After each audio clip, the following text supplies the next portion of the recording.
Welcome, everybody. Assalamu alaikum. Good evening. I am very happy to be here for many, many reasons. Very happy to be here. Thank you to the folks at the Aga Khan Museum for inviting us, for giving us this opportunity to present this very special set that is very close to my heart. And I hope, and we all hope, that you will connect with this Misaq-e-Ishq, the covenant of love that we have put together. A little bit about our set and about who we are.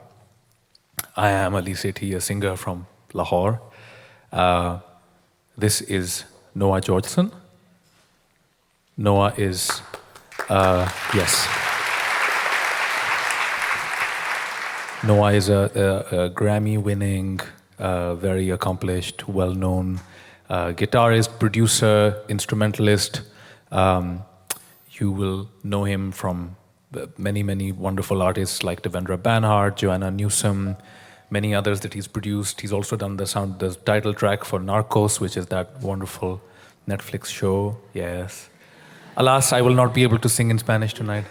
You neither, right? Noah and this is Professor Ali Asani.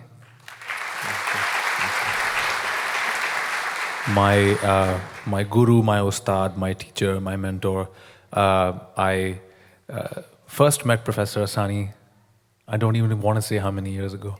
Shall we say around a decade ago? Yeah, about 12, 13, maybe 14 years ago, when I went to Harvard as an undergraduate, and I had to pass this thing called the foreign language requirement test. So I was very intimidated. They said, you have to prove to a Harvard professor that you can speak a foreign language. So I said, but I already do English. And they were like, that's not a foreign language. So I said, oh, Urdu. They said, perfect. So I went to see Professor Asani, and I thought it's going to be some very exacting, difficult, impossible exam. And I went in, and he said, yes. And I said, Urdu. And he said, okay, boliye. And I said, mujhse pehli si mohabbat. He said, ho gaya, ho gaya. Professor Asani is professor of the practice of a professor of Indo-Muslim civilizations and cultures at Harvard, is wonderful, teaches the main introduction to Islamic civilizations course at Harvard, has done so. It's a great service that he does on behalf of all of us, on behalf of humanity, really.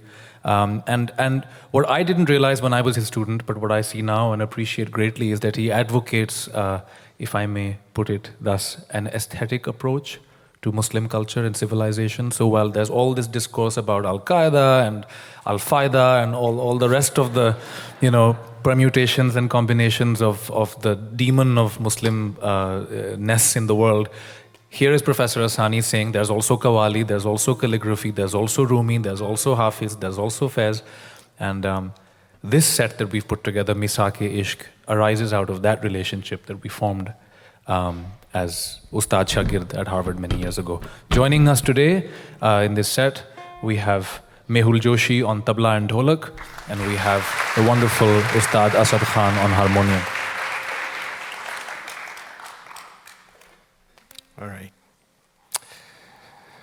Historically, the majority of Muslims have experienced their faith principally through the sound arts, the visual arts, and the literary arts.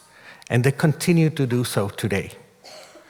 For them, Islam is a multisensory experience, and their knowledge of it is inextricably enmeshed in the consumption and production of various arts, in particular the poetic arts, which have provided important vehicles through which ideas and teachings are transmitted and given expression.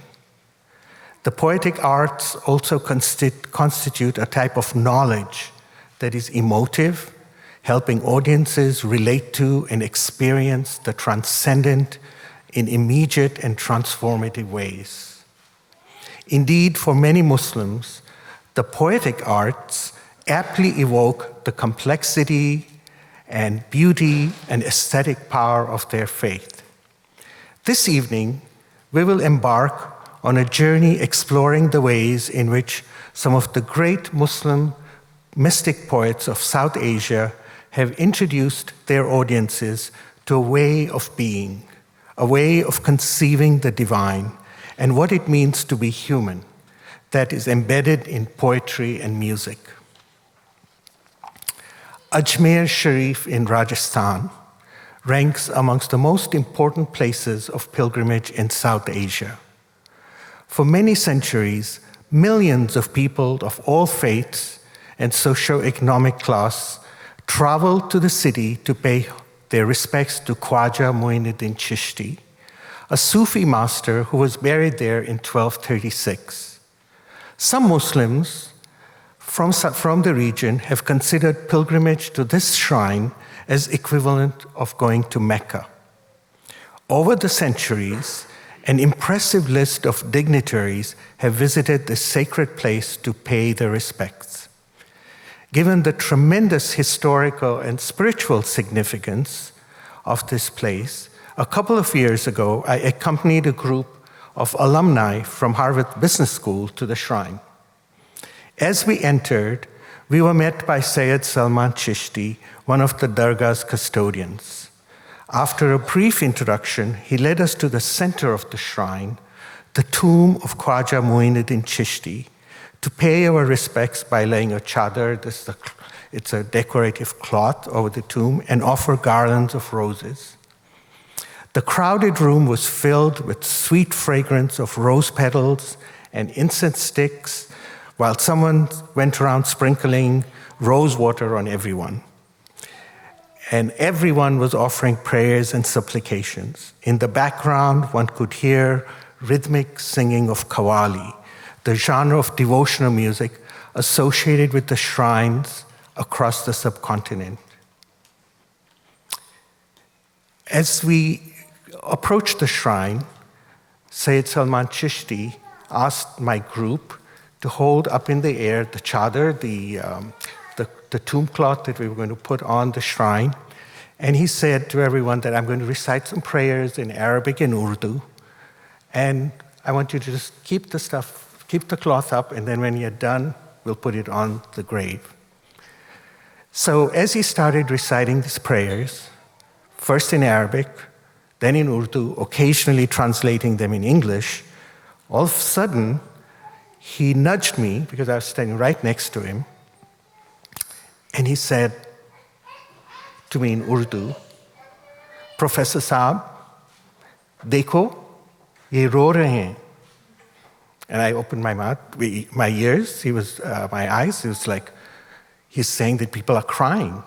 And actually, it was true. The people in the group that I'd brought, they all had tears coming down their cheeks. Anyhow, so we laid the cloth down on the shrine, and then we went out into the bright sunshine. Nobody said a word, not a word, as to what they experienced. And the next day, when we were on the bus and we were going to the next destination, an alumnus was obviously he was a head of a major American corporation. He came up to me and he said, "We have a marketing problem here." And I said, "What do you mean by a marketing problem?" He said, "If what we experienced yesterday is part of Islam, how is it that I don't know about it? Why is it that people don't know about this Islam?"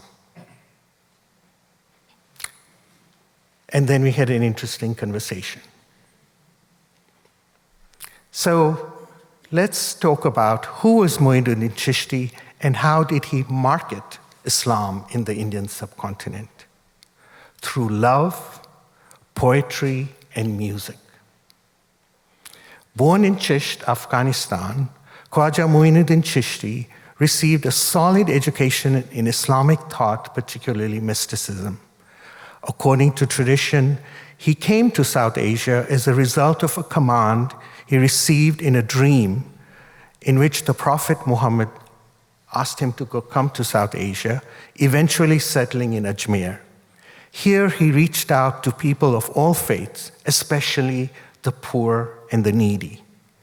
He's famed for his declaration that the highest form of devotion in Islam is to redress the misery of those in distress, to fulfill the needs of the helpless, and to feed the hungry. Hence, he is often called Khwaja Garib Nawaz, the patron of the poor. Not surprisingly, today, feeding and looking after the poor and the sick, regardless of faith, is one of the central missions of this dargah, which is guided by the principle that one can only love God through loving humanity and all of God's creations. Amongst the most famous historical personalities to reach out for assistance to this Chishti master was the Mughal Emperor Akbar, whose wife Choda was unable to conceive a son who would be his heir. Akbar sought blessings from Sheikh Salim Chishti, a descendant of Khwaja Moinuddin Chishti.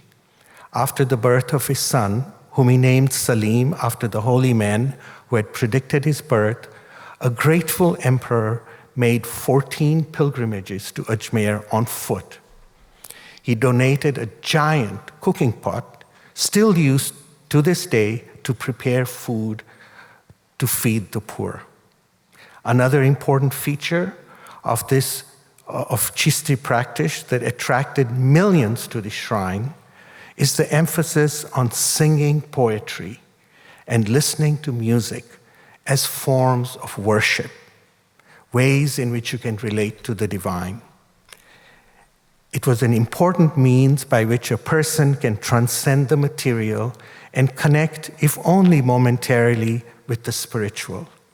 Khwaja Moinuddin Chishti and his successors were great supporters of these arts as integral to religious experience and became the most significant patrons of the qawwali, the genre of Sufi music characteristic of South Asia. Let us now listen to a famous contemporary qawwali dedicated to Khwaja Moinuddin Chishti, composed by the Oscar-winning musician A.R. Rahman, who himself has had spiritual experiences in Ajmer. So with that, Ali, can I hand it over to you? Sure.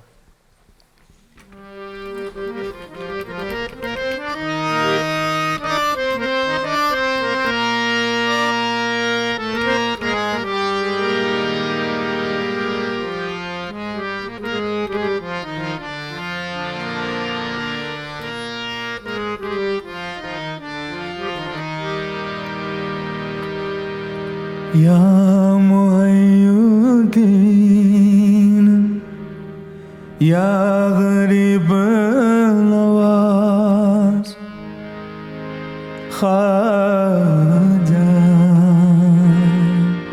Khwaja ji, Khwaja mere Khwaja, dil mein sama ja, Shah का शातू अली का दुलारा ख्वाजा मेरे ख्वाजा दिल में समा जा शाह का शातू अली का दुलारा ख्वाजा मेरे ख्वाजा दिल में समा जा ख्वाजा मेरे ख्वाजा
समा जा ख्वाजा मेरे ख्वाजा दिल में समा जा बेकसों की तकदीर तूने है सवारी हाँ बेकसों की तकदीर तूने है सवारी ओ बेकसों की तकदीर तूने है सवारी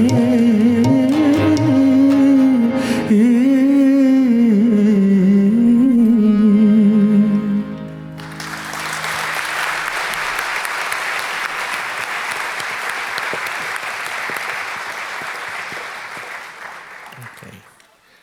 The next personality I would like to alight on during our tour is Amir Khusrow, historian, poet, and musician who died in 1326. Khusrow lived at a time when several dynasties of Central Asian or Turkic origin had established kingdoms in the northern regions of the subcontinent. Since they used Persian as a language of administration and culture, South Asia became part of a Persianate world, which connected regions stretching from Bengal to Turkey in one transcultural unit.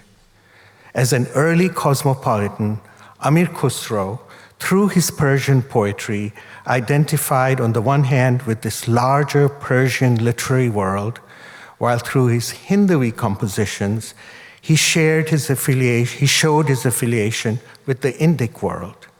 Famously called Tuti-e-Hind, the parrot of India, on account of his eloquence, he synthesized the multiple strands of his identity. To Khusrow are attributed various cross-cultural pollinations in language, poetry, music. For example, the sitar and the qawwali, the invention of the sitar and the qawwali are attributed to him. Amir Khusrow was a devoted disciple of Hazrat Nizamuddin Aulia, a descendant of Khwaja Moinuddin Chishti. He is buried next to the tomb of his renowned teacher in Delhi. Through his teacher, he learned about a covenant or pact that connects all of creation to God. This covenant, referred to in the Quranic verse 7:171, in which God asked the uncreated creation the question, Alastu bi Rabbikum, am I not your Lord?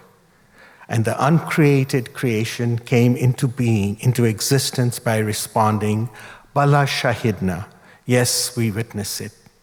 This covenant, which forms the fundamental basis of Islamic traditions of spirituality, is interpreted as a pact or agreement of love that binds God with all of creation. Hence, the title of this performance, Misaq-e-Ishq, which means the covenant of love. It is represented as a moment of pure perfection. It is returning to the state of union with the beloved that all souls separated through the process of creation long for. In this Persian ghazal, which we're going to be listening to, and the ghazal, by the way, is a form of lyric poetry, first emerges in the Arab tradition and then transported into the Persian tradition, the Urdu tradition, and the Turkish tradition. It is the primary form through which love is expressed. So in this Persian ghazal, Amir Khusrow transforms the covenant of love into a poetic metaphor, representing the occasion as a celebration where everyone is dancing ecstatically, intoxicated from the happiness of being in the presence of God, the divine beloved. The reference to last night in this poem is a metaphor for the primordial yesterday. So here is what the Persian says. Nami danam chi manzil bud, shab jai man budam. Behar su rakse bismil bud, shab jai ke man budam. Khuda khud mere majlis bud, Andar la makan Khusrow, Muhammad Shamai me fil bud, shab chai ke man budam. And the translation, I wonder what was that place where I was last night, of course meaning the primordial night. All around me was a dance of ecstasy. O Khusrow, God himself was presiding over this gathering, this majlis, that took place beyond reality, where the Prophet Muhammad was the central light, the candle of the assembly. In these verses, Khusrow represents love as the very essence of God, who is the master of ceremonies. It is a force that emanates from God, permeating the universe. Every atom not only contains this love, but is also a symbolic manifestation of it.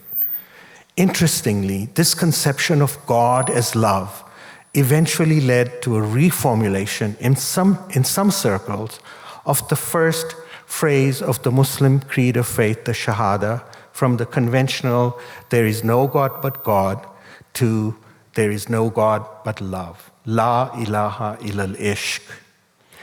And the Prophet Muhammad, the bearer of divine revelation, was envisioned as the brightly illuminating candle or light, delivering the message of love to humanity. Ali will now recite a few of these Persian verses. Apologies to Persian speakers in the audience. I learned this from a Punjabi Qawwal in Lahore called Kashif Khan, who said to me, apologies to Punjabi speakers in the audience, ho jayega, yaad kar lo bas. So this is the Sina Basina disciple, apprentice, and master relationship in which no questions asked, you just receive what is being imparted to you. So it sort of went like this. I think it's quite charming.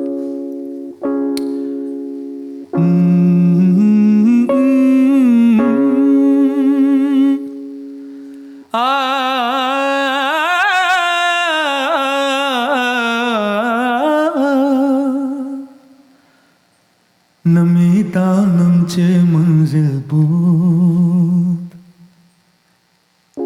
namidanam che manzil bood, shab jaye ki man budam. Namidanam che manzil bood, shab jaye ki man budam, bahar su raqs bismil bood.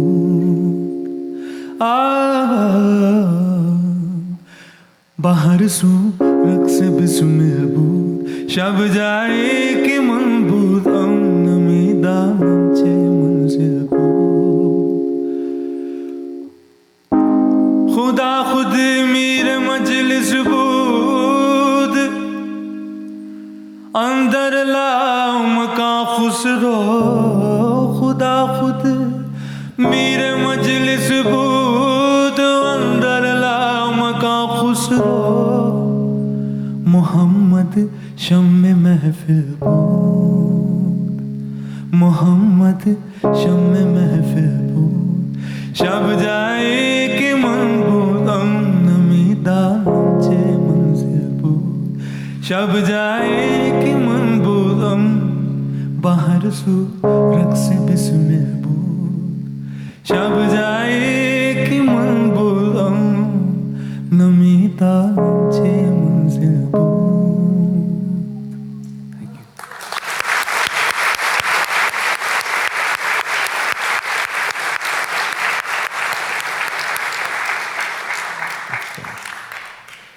For our next piece, we move to Multan in the Punjab, which served as a major hub of spirituality beginning in the 13th and 14th centuries. Among the most famous poet saints of this city is Pir Shams. His identity is contested today, some associating him with Shams-e-Tabriz, the teacher of Maulana Jalaluddin Rumi. Most traditions, however, say that he was a Sayyid sent to the Punjab by the Ismaili Imams in Iran. His teachings are embodied in a corpus of devotional poetry called Ginans, or hymns of contemplative knowledge, still sung by Ismaili communities in Punjab and Sindh. In this Ginan, Ab Teri Mohabbat, I am in love with you, Pir Shams longs to meet the beloved from whom he has been separated and whom he wishes to see face to face. The mysterious beloved has driven him insane to the point that love has overwhelmed his intellect.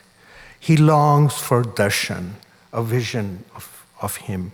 Naino se nain milav, let our eyes meet. The term darshan is particularly interesting, for amongst its many usages is its reference to devotional practices in Hindu temples where seeing is a reciprocal act of worship. One sees and is seen by God. However, seeing God is also a pervasive theme in the Holy Quran. Whether it is the divine command to humans to perceive the signs, the ayat of God in nature that surrounds us, or the prophet Moses' request to God, I wish to see you. Seeing God as a metaphor also refers to the experience of the Prophet Muhammad's Miraj, or ascension through the heavens, and his face-to-face meeting with God. For Muslim mystics, the Prophet's journey is a paradigm of their own journey to God, during which one is transformed from being self-centered or egotistical to being God-centered. This transformation is necessary because in the presence of God, there can only be one ego, God. Here we have a wonderful example of how, through the metaphor of seeing, this poetry transcends religious and cultural boundaries. Along with this Ginan of Bir Shams, we will also hear a composition in the same rag of Abateri Mohabbat by a 16th century Punjabi poet, Shah Hussain. In his poem, Shah Hussain represents the soul as a woman who is spinning cotton at the spinning wheel. He draws parallel between the act of spinning and the sound of the spinning wheel with zikr, the constant recitation of God's name through which one is transformed. Shah Hussain urges the woman's soul at the wheel to continue spinning, remembering God, meditate in the early hours of the morning so that she will be ready for her meeting with her Lord. In using the symbol of the woman's soul, Shah Hussain adheres to Indic literary conventions in which the notion of viraha, or yearning, experienced by the virahini or woman separated from her beloved husband, is used to express the longing felt by the human soul for God. Popularized by the famous motif of Krishna and Radha in Bhakti poetry, it represents the soul as a woman longing for suhag or union with an elusive beloved. When she meets her beloved, even a loving glance will cause her to give up her selfhood, her identity, her ego. So Ali and his band will now perform. We, as I mentioned, got here today. So while we've been rehearsing remotely, we do have to just get into gear. But before we attempt this, I have to say that these two kalams that we have joined together have been performed by many people, but really the maestra, the one to whom they belong, is the great, legendary Abida Parveen Sahiba, who sang this very Ghum Charakda on Coke Studio 2 days ago. I don't know if you saw it. It has millions of views in 2 days, and she just put every aspiring singer should quake in their boots, thinking, And I've had, of course, the great privilege and honor of sharing a stage with Abida Parveen on Coke Studio. And she is indeed the greatest. So here is fusing of two kalams in the same rag.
तेरी मोहब्बत लागी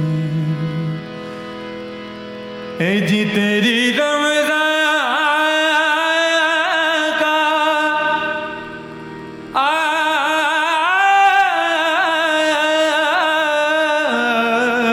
तेरी रमज़ान का पिया मैं हूँ दीवाना तेरी रमज़ान का पिया मैं हूँ दीवाना इश्क अकल बुलायो मेरे Sahib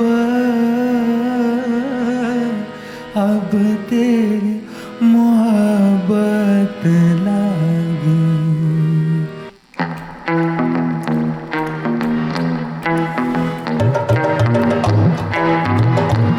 We all must spin our wheels.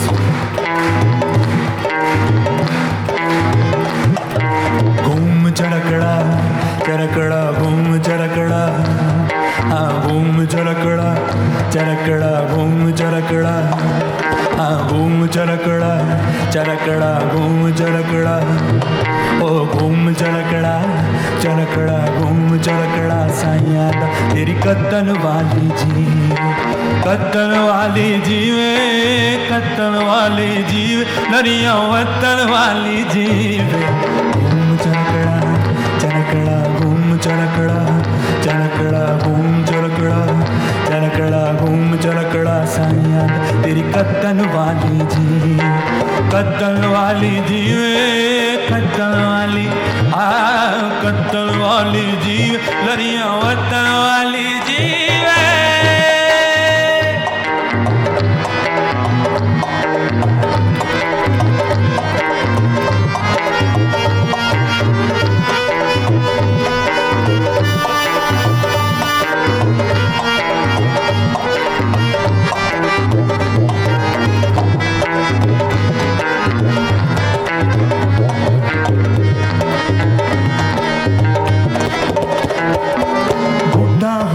Shah Hussain दंदी जीरा पैया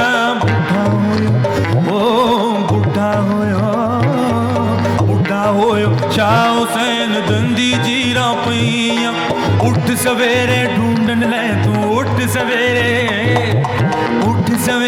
ढूंढन ले तू संज दिया जो गैया घूम चरकड़ा चरकड़ा घूम चरकड़ा चरकड़ा घूम चरकड़ा चरकड़ा घूम चरकड़ा तेरी कत्तन वाली जी कत्तन वाली जीवे कत्तन वाली कत्तन वाली जीव लरिया वतन वाली जीवे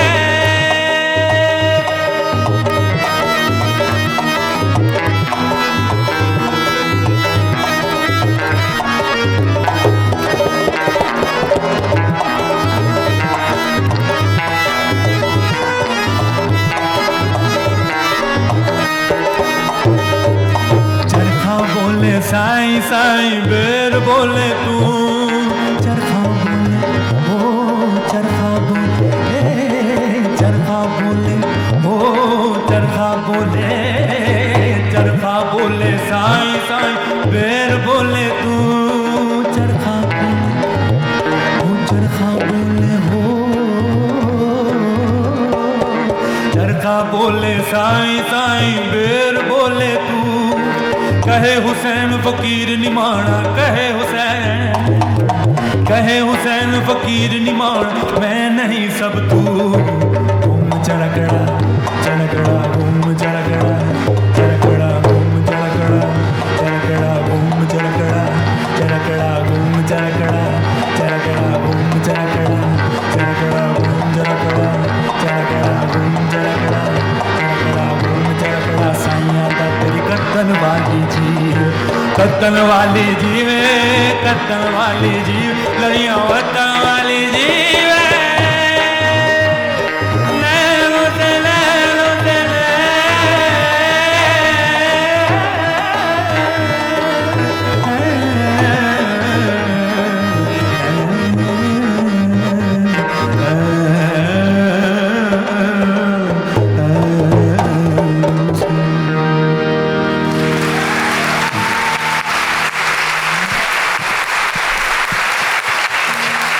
Thank you. For our next poet, we travel south to Aurangabad, India, to meet its famed Sufi poet Sayyid Sirajuddin Hussaini, popularly known as Siraj Aurangabadi. He was born in Aurangabad in 1716, and he died there in 1763. Inspired by Hafiz, the renowned master of the Persian ghazal, Siraj composed many exquisite ghazals in Persian and Urdu. During his youthful days, he was devastated when the love of his life, a Hindu soldier, abandoned him. He spent months wandering around, so depressed and desolate that people thought he had gone mad. Eventually, Siraj found refuge in a Sufi dargah, where under the tutelage of a Sufi pir, Abdurrahman Chishti, and the company of fellow disciples, he sought refuge from the fickleness of worldly beloveds by dedicating himself to the real and true beloved, God. He began composing many exquisite ghazals that were sung in qawwali concerts before large audiences. Eventually, his peer asked him not to compose any more ghazals, apparently because they were detrimental to his spiritual welfare. From a Sufi point of view, the shift of Siraj's focus from earthly love to divine or spiritual love is not surprising. As Sufi poets began articulating their ideas about the nature of love between God and his creation, they drew parallels between earthly love, ishq-e-majazi, and divine love, ishq-e-hakiki. For the former was considered as a necessary prelude or stepping stone to the latter. The soul's longing for God was compared to a person falling deeply and obsessively in love with another human being. They recognized that, like human romantic love, divine love can also be enormously disruptive, personally and socially. It could also be obsessive, resulting in a state of consciousness that may appear to some to be temporary insanity.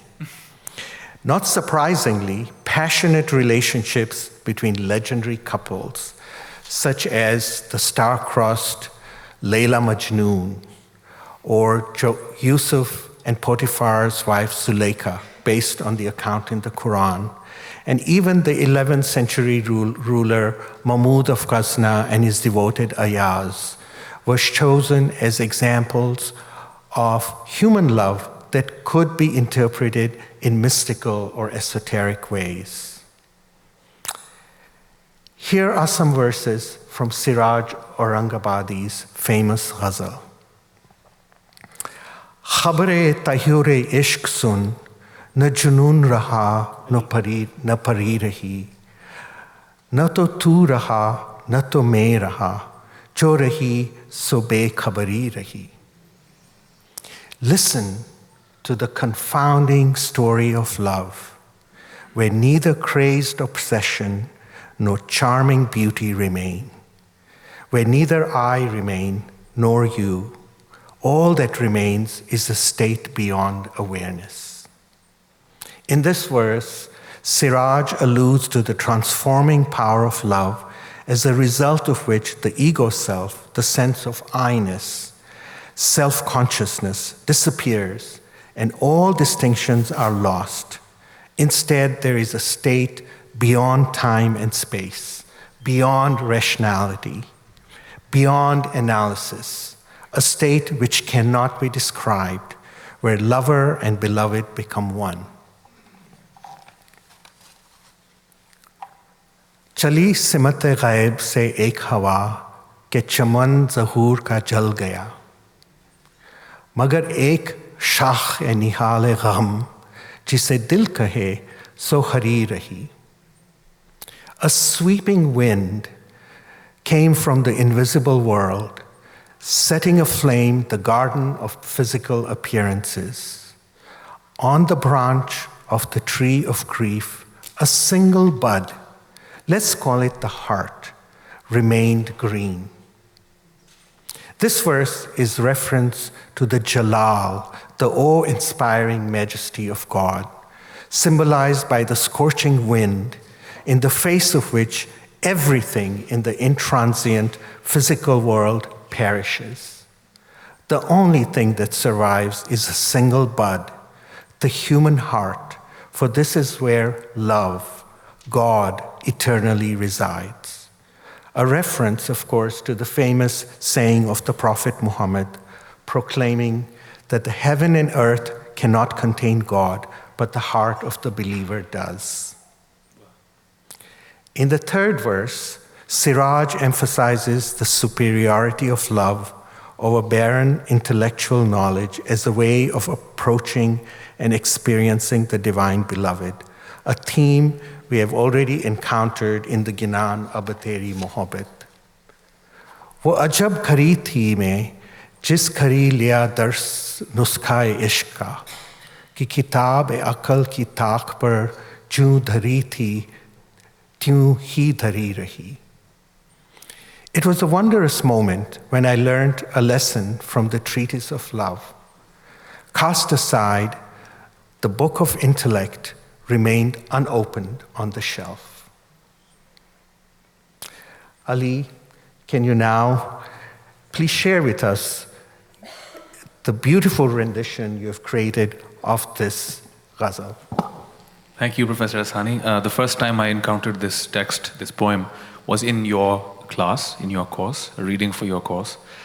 And I was kind of struck, first of all, by the heavy sort of imagery, which seemed very familiar, but also seemed, at that time, strange and overwhelming. I think at 18 or 19, one often longs to have the sufficient experience to understand and inhabit all poetry, and even pretends that one does, but doesn't always, is not always equal to the task.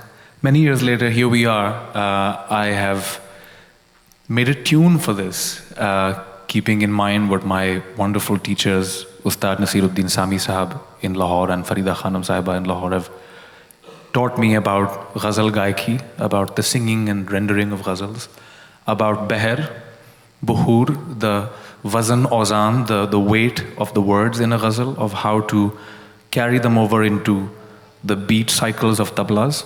My Ustad Nasiruddin Sami Sahab once even pointed out to me that the ilm of buhur, of beher, is in fact itself derived from the Quran, because the Quran, is much of it is contained in meter and in beher.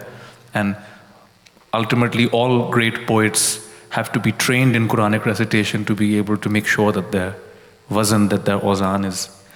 Anyway, so Noah and I just composed and arranged this in Los Angeles in a bunch of studios last month. And we are, inshallah, with Professor Asani's help, going to share the song with you. I would like to ask Noah to say maybe a word or two about, or more than a word or two about what it was like arranging this song, or what it was like working with it. Well, as someone completely new to this entire tradition of music, and other than having been an appreciator from the outside, an ignorant one, the task of trying to impose, or to, I guess, marry the two worlds was kind of intimidating, I suppose, at first, because I've worked with musicians from all over the place, but most of them have been rooted in a fairly Western, tradition. And though I've been familiar with some of these texts, actually through my parents' hippie, reading us Rumi and Hafiz our whole childhoods, this is to encounter it in this way, in such a sort of rigorous and serious, as serious as Ali is capable of, anyway. It was intimidating, but it quickly was dispelled as soon as we got together, and it was just like, oh yeah, he's a musician. I know these guys. I know how they work. No, it was just two hearts and minds coming together to try to create something that was effective beyond the boundaries of tradition and culture. And I guess we'll see if it worked, but yeah. It did for me, I don't know, yeah. We're gonna see right now if it worked or not. We're gonna see. Thank you.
चली सुनते गैब से एक हवा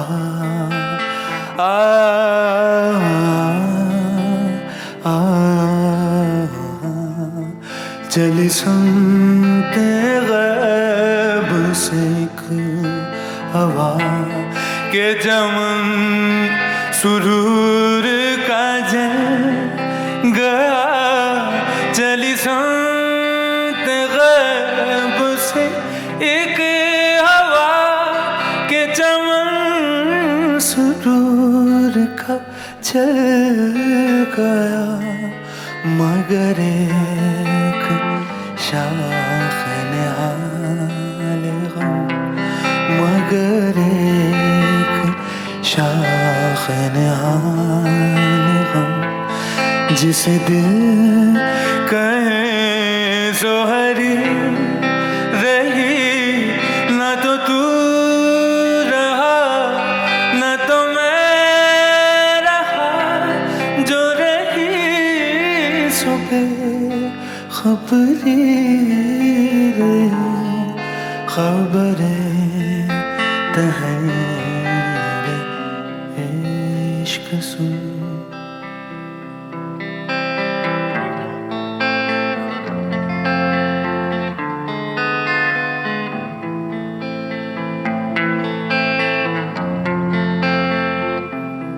My favorite.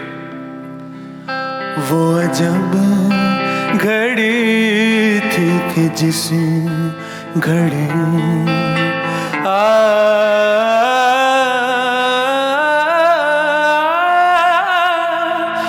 वो जब घड़ी थी कि जिस घड़ी लिया दर्श नुस्खाए इश्क का वो जब घड़ी थी कि जिस घड़ी लिया दर्श नुस्खाए इश्क का जो किताब अक्ल की ताक पर जो किताब अक्ल की ताक पर सो वही धरी की धरी रही ना तो तू रहा ना तो मैं रहा जो रही सो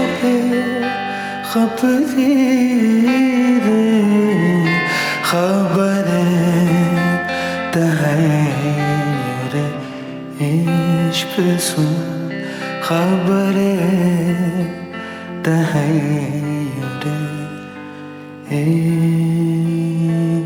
इश्क सुन.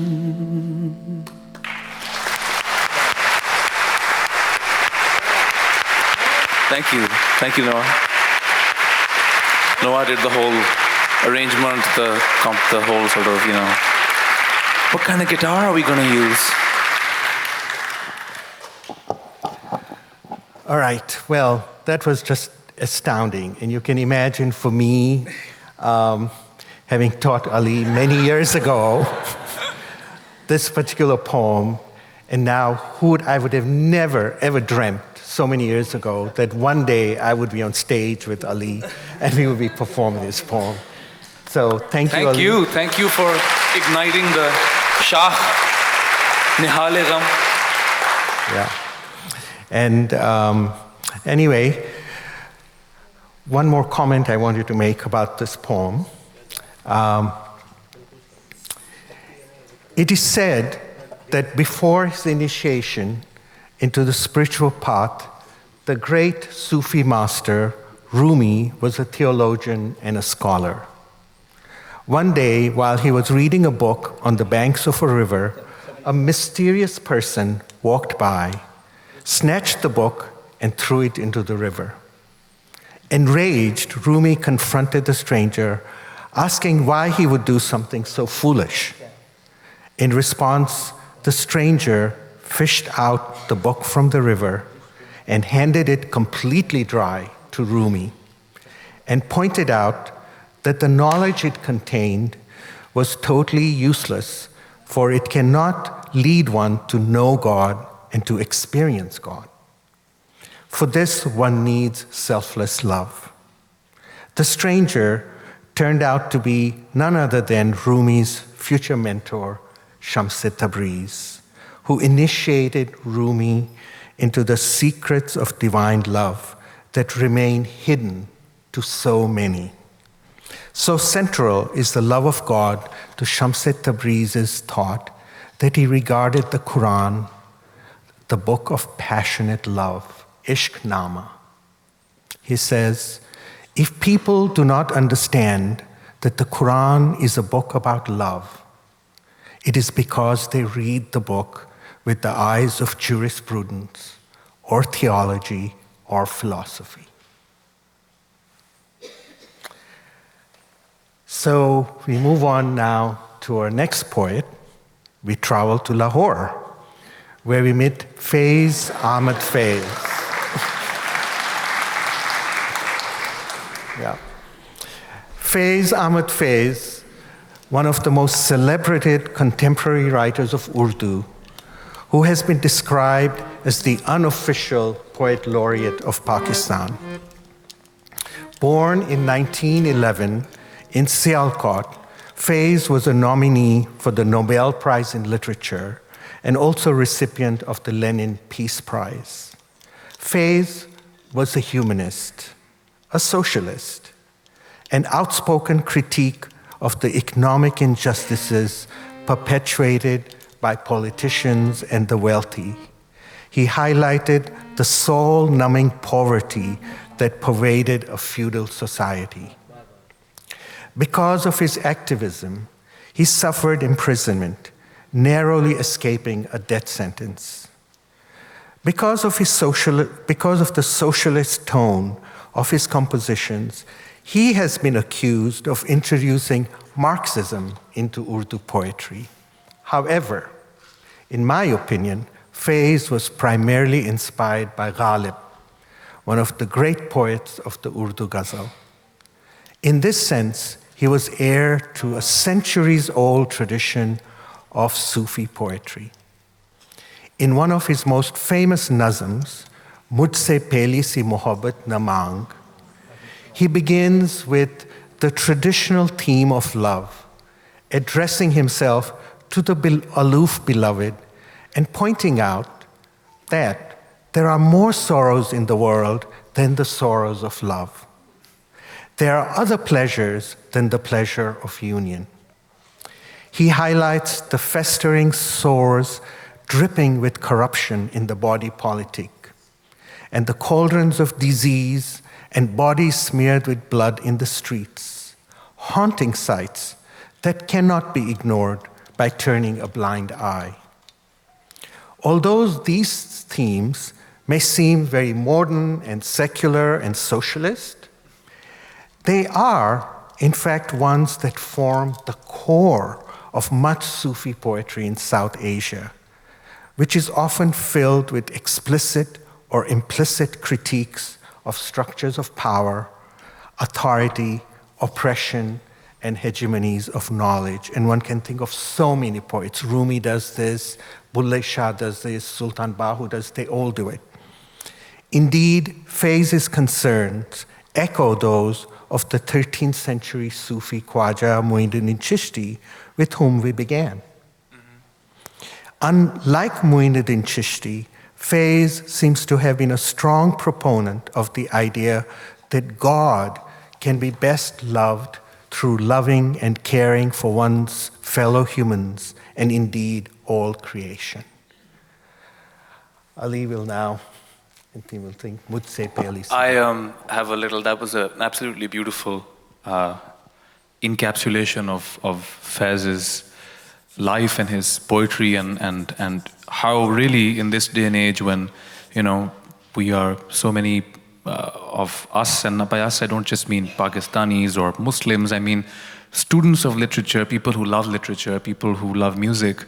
We need to revisit poets like Faiz and revise our own ideas, our own limited ideas of what is a socialist poem and what is a humanist poem. And actually with people like Faiz, you see that it's possible to be many of those things at once, right? So a single poem can simultaneously speak to you of personal, political, private, public, you know, beyond gender binaries, beyond national boundaries, beyond these distinctions. But I want to share a little anecdote about this poem before we begin it.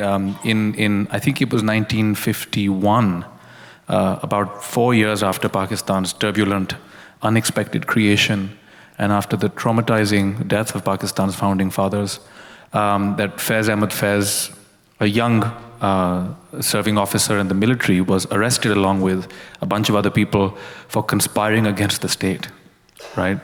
And Faiz was thrown into jail because Faiz was apparently trying to plot a Marxist coup from within the military.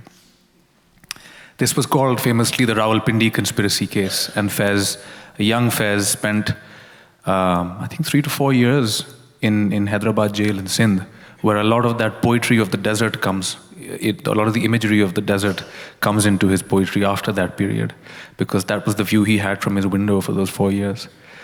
So Faiz was persona non grata, Faiz was an enemy of the state, and Faiz was under arrest. Now in 1953, while Faiz was still serving this, you know, tricky sentence which may have resulted in a death sentence, there was a flood in Pakistan, as there are floods constantly in Pakistan. And the great singer Noor Jahan was summoned by the authorities, and they said to her, we need you to do a fundraising concert, so please, can you do a fundraising concert to raise funds for flood relief? And she said, okay, whatever, I'll do it. And they said, you know, but before you do the concert, you have to submit a list of whatever you're going to perform to us. So she said, fine. So she gave them the list. And they said, oh, but here you have this poem by Faiz Ahmed Faiz. He's under arrest, you can't perform, you can't sing him. So she said, if I can't sing Faiz, I'm not going to do the show. And you can raise funds all by yourself. So they let her sing it. And apparently, and I've heard this from Faiz's family, from his grandchildren, a despondent Faiz sitting in jail, heard it on the radio because it was being broadcast live, and he'd never heard the tune before. And she just put this poem that we're going to perform now, this iconic poem, to music. And he heard it in the radio. A fellow inmate played it to him on his radio. And when Faiz came out of jail, apparently Faiz went to Noor Jahan's house. And of course she was a big star, so her chowkidar wouldn't let him in. And he went inside to see her and said in Punjabi, he said, oh, koi Faiz aaya hai. Some Faiz is here to see you. And she said, tell him to go away. You know, don't you know you're supposed to tell them all to go away? And so he says, no, he says, my name is Faiz Ahmed. And so she said, what? And then she went running out, and she told this story many times, and she said, and then I hugged Faiz, and I always sang his poems, and, you know, even when General Zia had banished Faiz, and all the women singers were saying, Faiz saab to mere bhai the. She said, Faiz saab mere bhai nahi the. You know? So this is Mujhse Pehli Si Mohabbat, but we're running out of time, so we're going to do just a little bit. Asad Khan Sahab, a round of applause, please. And Mehul Bhai on tabla. We're just gonna do a few verses and then move on to the next thing. Kya baat?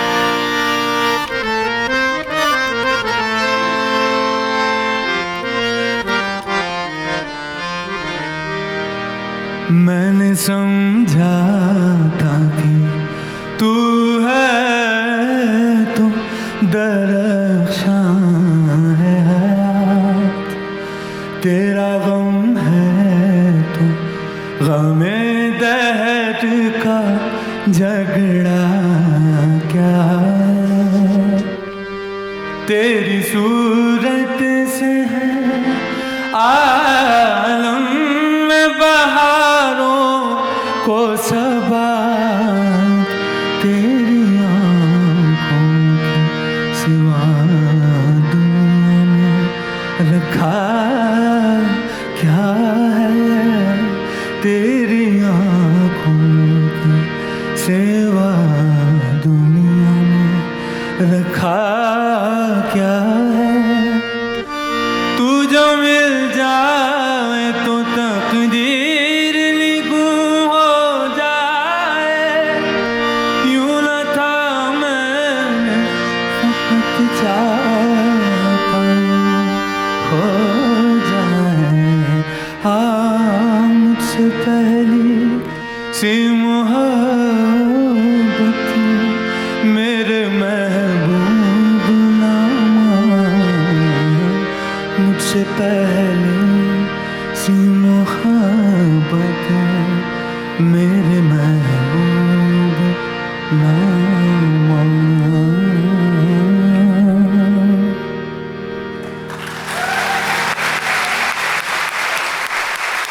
Another ghazal, again the ghazal introduced to us as a form by Amir Khusrow. I was telling Noah the other day when we were doing the ghazal that ghazal, in fact, the word is related to gazelle, the delicate deer. This is something I have also read. Professor Asani is looking at me skeptically, as though, now you get a D. Ghazals are sung today as they were before. And it's as though each iconic ghazal is in conversation with all the iconic ghazals that have gone before it. And not only in terms of metaphor and in terms of imagery, but also in terms of melody and rhythm. Mujhse Pehli Si Mohabbat is composed in the rag Eman Kalyan. The rag Eman Kalyan is attributed popularly to Amir Khusrow, who is said to have, in fact, my ustad, who claims descent from the first disciple of Amir Khusrow, Mian Samad, says that he very much did this experiment, and we still know how he did the experiment. So if you ever want proof, you can always interview me and film the interview and internet pe chhod dena. So Amir Khusrow created and fused these Turkic and Persian and Indic melodic cultures, and then many people after him. So the same raga continues into this ghazal, which by popular demand I just have to perform. I'm not sure it fits entirely into the theology of Ishq, but hey, there is no theology of Ishq, there's just Ishq, right? So here is Ranjishi Sahi, a little bit of...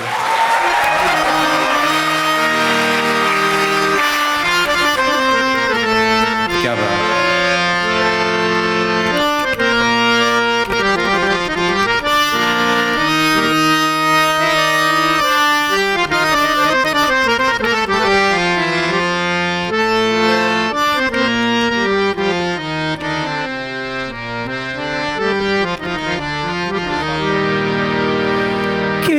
किसको बताएंगे जुदाई का सबब हम, किसको बताएंगे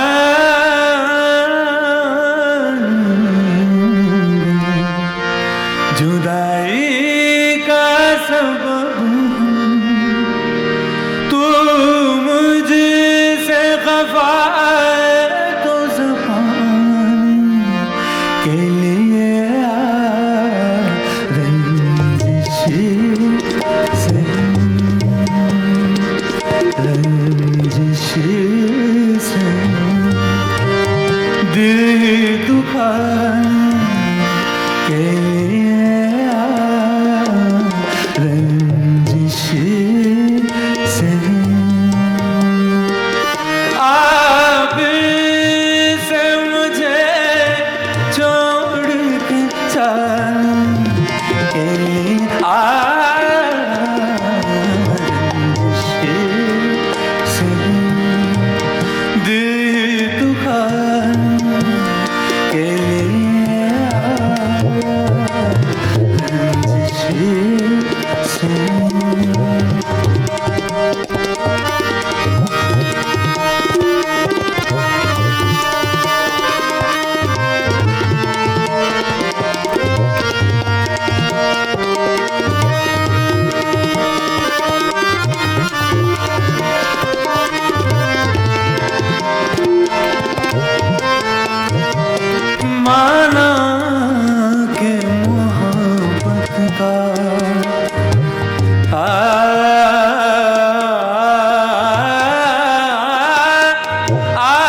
कैसे किसी रोज जताने के लिए रंजिश से दिल ही दुकाने के लिए रंजिश से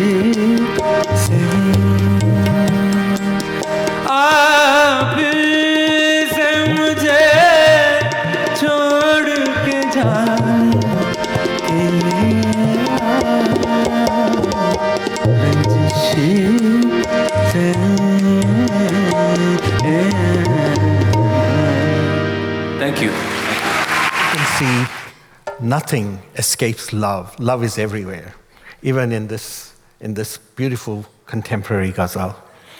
So for our last piece for this evening, we turn to a perennial favorite of South Asian Sufism, filled with ecstatic love, Damodammas Kalandar.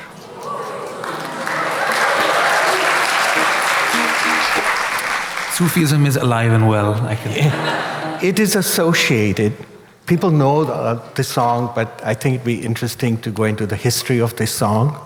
It is associated with Sheikh Usman Marwandi, who died in 1274, popularly known as Lal Shabaz Kalandar, the Red Royal Falcon, because he is understood as flying high in the spiritual realm.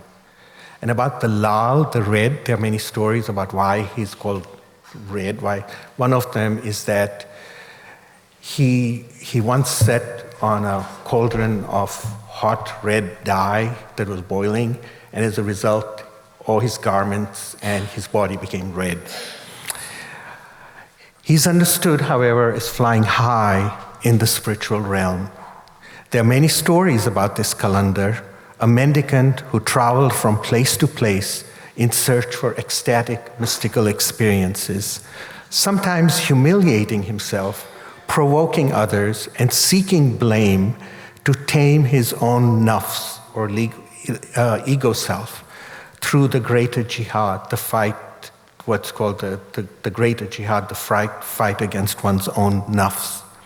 He eventually settled in Seven Sindh, where his shrine, formerly a temple dedicated to Shiva, attracts millions of people who gather there to pay homage to him and participate in the Dhamal, an ecstatic form of dance associated with several Sufi shrines across the subcontinent.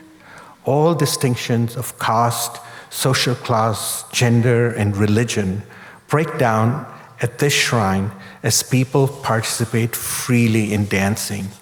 It is for the participants a form of zikr, which allows the participants to transcend themselves and access the spiritual realm.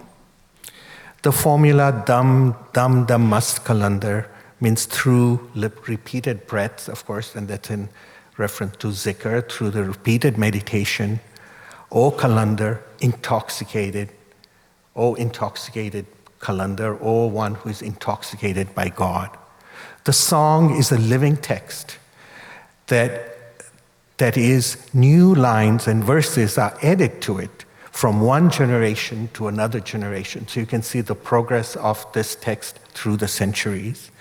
This is a wonderful testimony to the strength and power of this tradition, which even the most unfortunate bomb blast in 2017 could not destroy. Though centuries old, the Sufi poetic arts of South Asia remain vibrant today and continue to provide spiritual solace, nourishment, and courage to millions in the face of growing polarization, prejudice, and intolerance. So let's sing the Damodammas Kalandar. Thank you for the Liya Dars Misaq-e-Ishq ka. Thank you.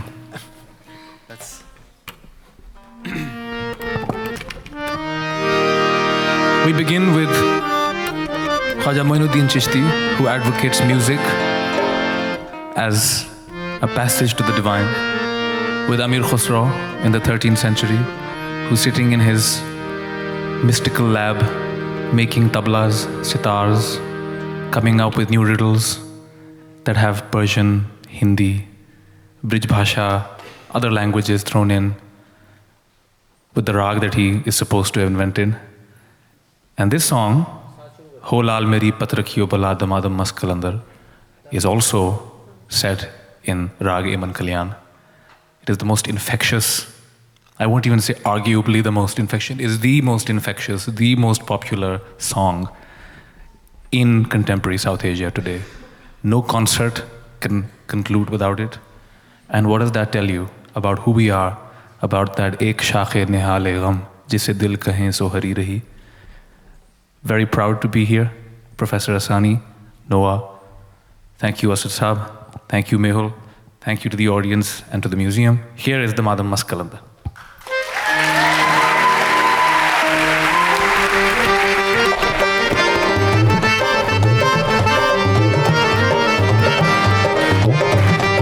This mehfil will not be complete if you don't participate in this with us.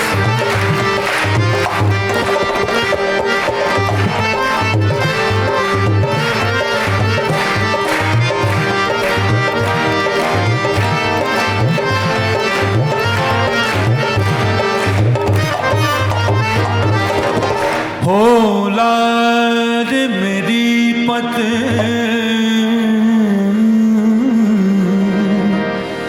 रखियो बला झूले ला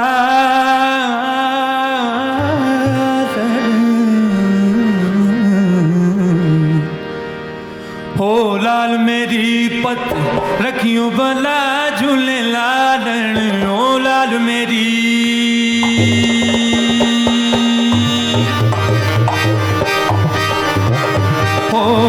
लाल मेरी पत रखियो भला झूले लालन सिंधड़ी दा से बनदा सकी शाहबाज कलंदर दमादम मस्त कलंदर अली दम दम दे अंदर हुसैनी लाल कलंदर अली दम दम दे अंदर दमादम मस्त कलंदर सखी शाहबाज कलंदर हुसैनी लाल कलंदर अली दम दम दे अंदर हो लाल मेरी ओ लाल मेरी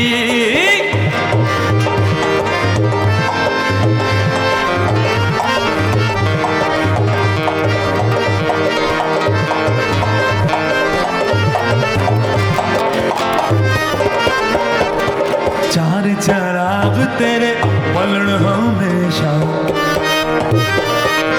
ओ चार चराग तेरे बलन हमेशा चार चराग तेरे बलन हमेशा पंजवा बालन आइया भला झूले लालन ओ पंजवा में बालन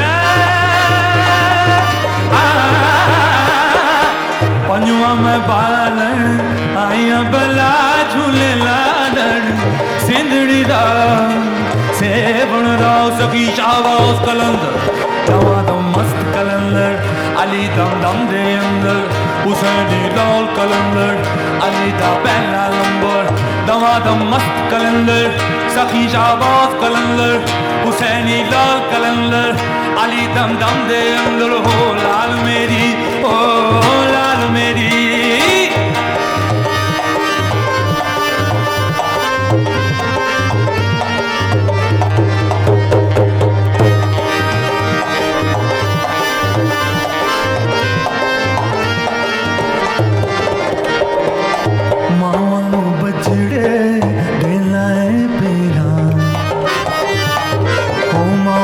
बचड़े देना है पीरा मावन बचड़े देना है पीरा भैणा नू देना है वीर मेला झूले लालन ओ भैणा नू देना है भैणा नू देना है वीर मेला झूले लालन सिंधड़ी दा से बनदा सकी शाहबाज कलंदर दमादम मस्त कलंदर अली दम दम दे अंदर अली दा पहला नंबर दमादम मस्त कलंदर सखी शाहबाज कलंदर हुसैनी लाल कलंदर Ali dam dam de andar, damadam mast kalandar, masto mast kalandar lal, masto mast kalandar lal, masto mast kalandar lal, masto mast kalandar lal.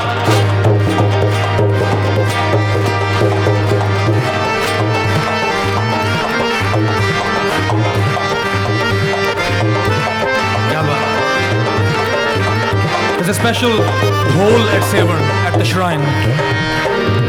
And it is said, I read, that the dance, the dhamal was being performed when the bomb went off. One is relieved and happy to know that people continue to perform the dhamal at Severn. We were supposed to go as a band this year to perform there. And then they got some big, great, much better performer to come. But to be invited to perform at Severn is a great honor. And inshallah we will go one day. चलन चलन तेरी नौबत बाजे चलन चलन चलन चलन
सिंधड़ी दा से बन राव सकी शाबाश कलंदर दमादम मस्त कलंदर अली दम दम दे अंदर हुसैनी लाल कलंदर अली दा पहला नंबर दमादम मस्त कलंदर सकी शाबाश कलंदर हुसैनी लाल कलंदर सकी दम दम दे अंदर अली दम दम दे अंदर हुसैनी लाल कलंदर मस्तो मस्त कलंदर लाल मस्तो मस्त कलंदर लाल मस्तो मस्त कलंदर लाल मस्तो मस्त कलंदर लाल मस्त कलंदर मस्त कलंदर मस्त कलंदर मस्त कलंदर मस्त कलंदर मस्त कलंदर मस्त कलंदर मस्त कलंदर मस्त कलंदर मस्त कलंदर मस्त कलंदर मस्त कलंदर मस्त कलंदर मस्त कलंदर मस्त कलंदर मस्त कलंदर मस्त कलंदर मस्त कलंदर मस्त कलंदर मस्त